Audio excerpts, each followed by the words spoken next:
Bien, bonjour à tous. Nous allons voir aujourd'hui la conception automatisée d'un pignon à une denture. Ce pignon est entièrement modifiable par changement de données d'entrée ou bien par intervention directe sur la cotation ou par changement de configuration.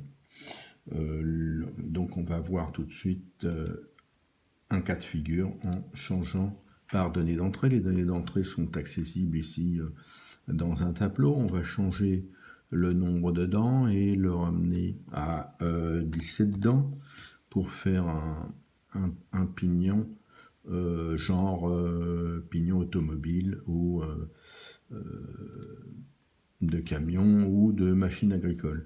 Je vais augmenter la longueur.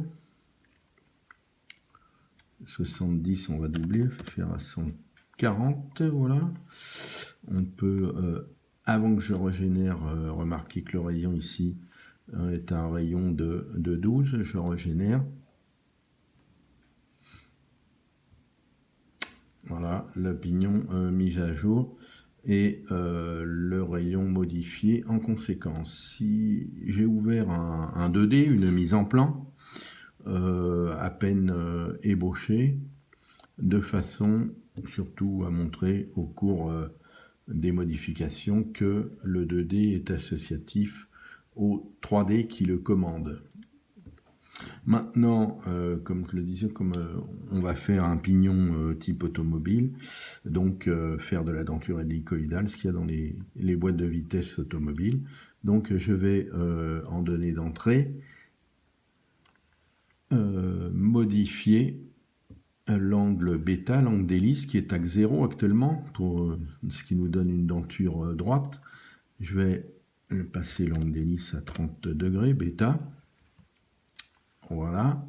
Donc le diamètre va augmenter un petit peu, puisque dans le cas des hélicoïdaux, le diamètre primitif est égal au module apparent multiplié par le nombre de dents, et le module apparent dépend du cosinus bêta. Et donc quand bêta augmente, le diamètre augmente. D'ailleurs, on voit que le rayon ici a augmenté également. Donc on voit ici que la denture est bien une portion d'hélice. En général, quand la longueur du pignon est assez courte et l'angle d'hélice assez faible, on ne le voit pas, on a l'impression que c'est droit, mais c'est une portion d'hélice. Et donc, comme son nom l'indique, c'est pour ça qu'on appelle ça un pignon, une denture hélicoïdale. On va augmenter le nombre de dents à 30. On va le passer à 35. Et la largeur, je vais la remettre comme elle était avant, à 70, en restant en pignon hélicoïdal. Le pignon hélicoïdal ayant l'avantage d'avoir un fonctionnement silencieux. Voilà. Voilà. On peut repasser sur le 2D pour montrer voilà, qu'il est remis à jour en cohérence avec le 3D qui le pilote, et donc en associativité avec le 3D. Le pignon ici est un pignon arbré avec 2 portées de roulement, il est un petit peu massif. On va chercher à faire un pignon un peu allégé en détourant les 2 flancs, et donc de façon à créer au centre un voile qui est une membrane qui relie la denture à l'arbre. Ici, j'avais mis que l'épaisseur du voile était égale à la largeur de denture. On va mettre une épaisseur de voile de 5 mm, ce qui va donc me créer un voile et détourer les 2 faces. Et en même temps, c'est de la conception conditionnelle, et en même temps, ça va me créer les rayons et des trous d'allègement qui sont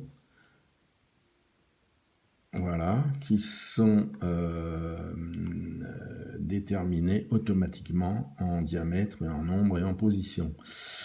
d'ailleurs, on va le voir tout de suite.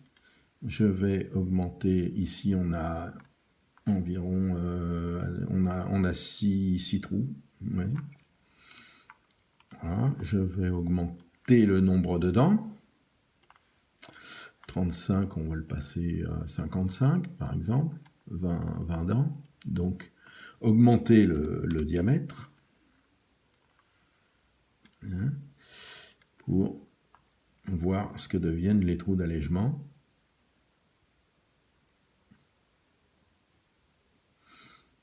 Voilà, on n'a plus que 4 trous d'allègement, puisque la règle c'est d'avoir les trous d'allègement au plus grand diamètre. Donc ils ont grossi et donc on peut en mettre un moins grand nombre à l'intérieur.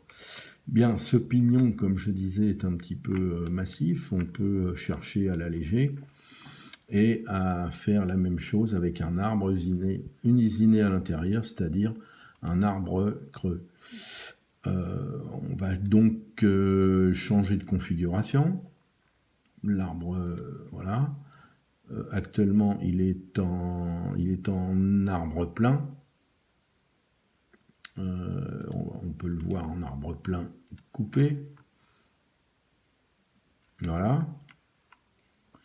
Là, on va changer de configuration et le mettre en arbre creux, changer en arbre creux coupé. Voilà.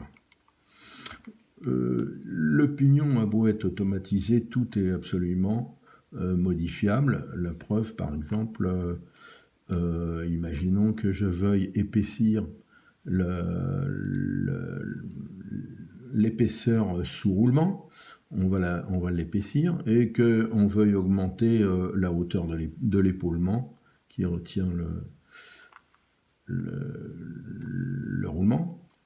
Donc on va l'épaisseur sous l'arbre, on va on va la faire passer à 9 mm par exemple, et l'épaulement du roulement à, mettons, à 7 mm, voilà, par exemple. OK.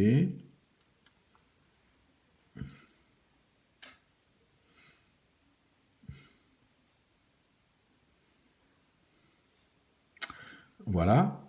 Donc on recommence à avoir un pignon, malgré qu'il soit allégé à l'intérieur, un petit peu massif. On va l'alléger encore si on veut faire un pignon style aéronautique.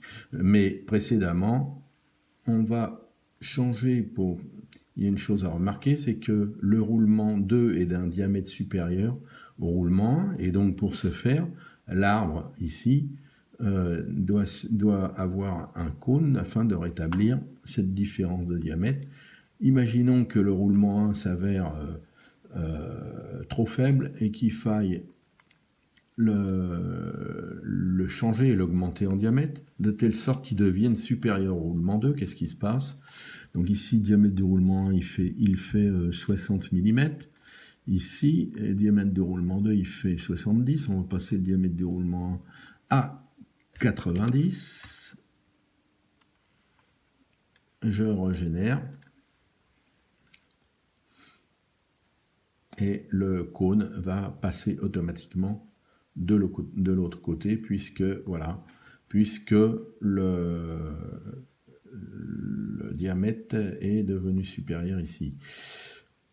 Maintenant, si on veut alléger l'arbre à nouveau, on va faire une configuration arbre creux et arbre allégé. Ça veut dire que on va détourer ici cette partie-là et garder un épaulement des deux côtés. Voilà.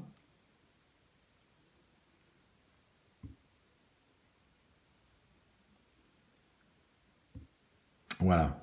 On a bien ici détouré l'arbre et gardé les épaulements. tout ceci est complètement modifiable. Par exemple, l'épaisseur ici qui a été détourée est de 5. On peut,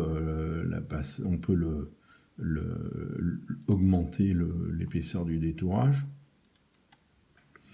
et le passer à 7, par exemple. Je régénère.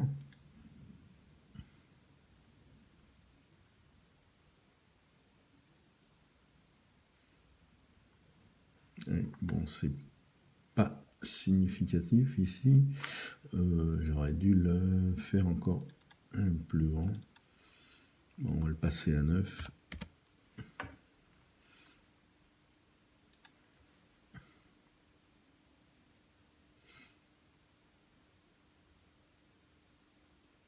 Voilà, et ici, comme supposons que le roulement est plus grand, donc on peut supposer que c'est plus chargé, on va diminuer le détourage et le mettre à 3.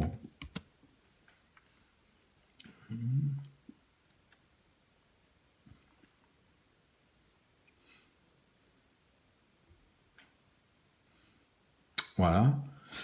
Donc tout est absolument modifiable à volonté. On peut aussi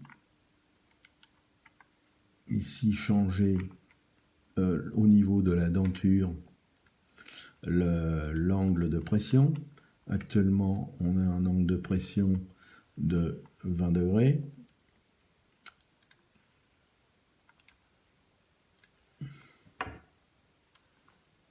Ici, on va mettre un angle de pression de 30 degrés, ce qui a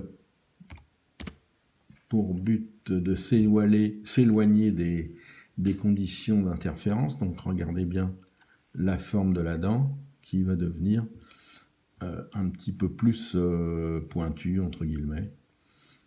Une forme un peu légèrement pointue. Voilà. L'angle de pression étant augmenté, ce qui a pour but de s'éloigner des conditions d'interférence. On peut revenir,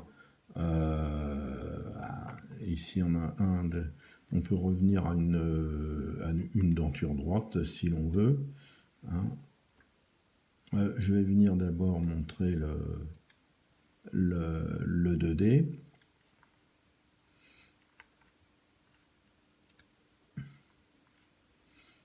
Il se fait attendre parce qu'il se remet à jour. Voilà, le 2D qui est à jour. Ici, on a 5 trous d'allègement. On peut revenir à nouveau à une denture droite. Par exemple, donc angle d'hélice à 0, bêta égale 0. Ce qui va donc rediminuer le diamètre et peut-être bien diminuer augmenter le nombre de trous d'allègement. Là, il y en avait 6.